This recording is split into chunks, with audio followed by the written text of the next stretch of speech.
Good morning student. इस video में internal energy और एंथैल्पी से रिलेटेड बातें पढ़ते हैं। पहले तो इंटरनल एनर्जी क्या होती है। अगर कोई भी सिस्टम है, उस सिस्टम के अंदर जितनी भी एनर्जीज हैं, उन समस्त एनर्जी का जो योग है, एडिशन है, उसी को क्या कहते हैं? इंटरनल एनर्जी कहते हैं। तो it is the sum of different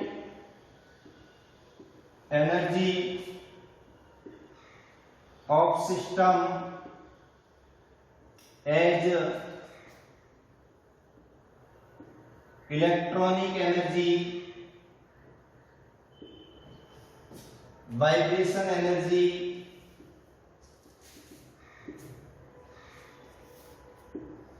kinetic energy,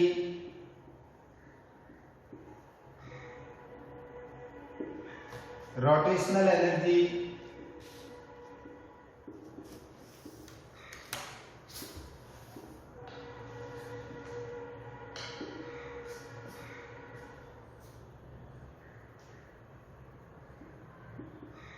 intermolecular interaction energy,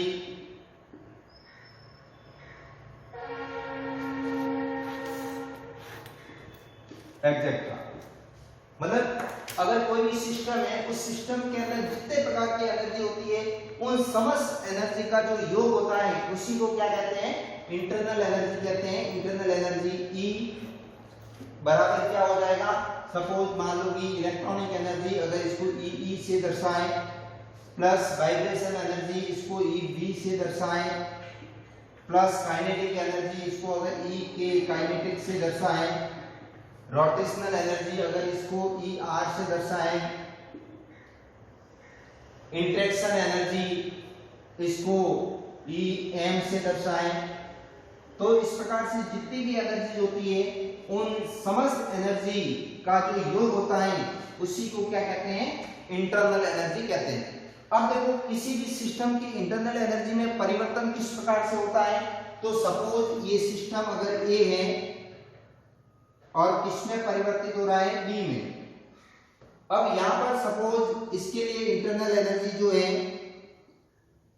internal energy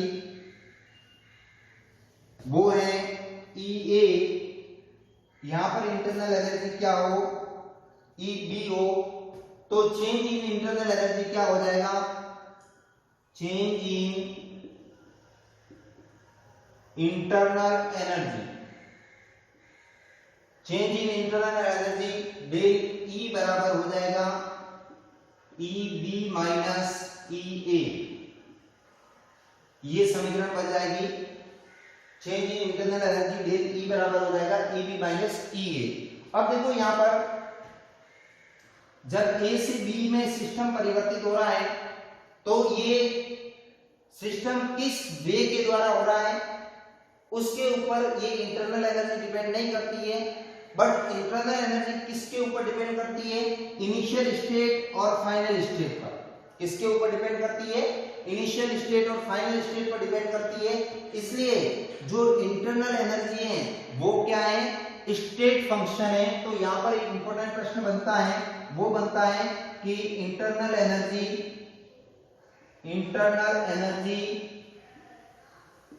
is a state function. Is a state function.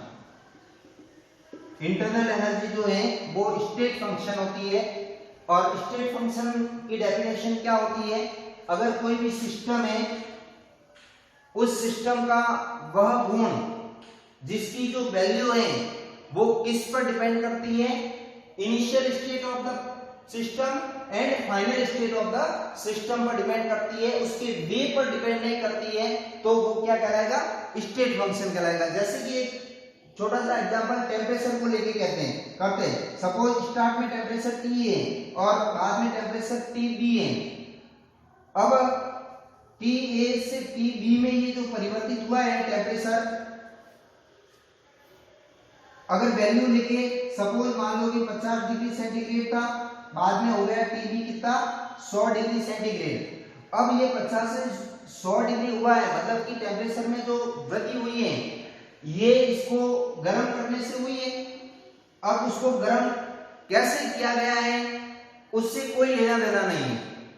उसको आपने स्टोव के द्वारा गर्म किया है, गैस के द्वारा गर्म किया है, या फिर धूप में रखकर उस सिस्टम को गर्म किया है, मतलब कि जो परिवर्तन हुआ है सिस्टम के अंदर, उस सिस्टम के तापमान में होने वाला परिवर्तन किसके ऊपर डिपेंड करेगा?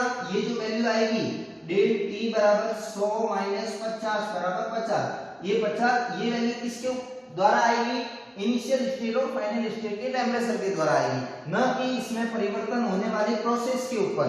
तो किसी भी सिस्टम का वह गुण जिसकी वैल्यू उसके पथ पर डिपेंड नहीं करती है, बट किस पर डिपेंड करती है? उसकी इनिशियल है फाइनल स्टेट पर डिपेंड करती है, तो फिर उस प्रॉपर्टीज को क्या कहते हैं? स्टेट फंक्शन कहते हैं। क्योंकि यहाँ पर भी वही कंडीशन है, इंटरनल एनर्जी की जो वैल्यू है किसके ऊपर डिपेंड करती है? Initial state of the and final state of the system, इन दोनों के ऊपर डिपेंड करती है। इसलिए डेल ई क्या है? डेल ई जो है वो क्या है? स्टेट फंक्शन है।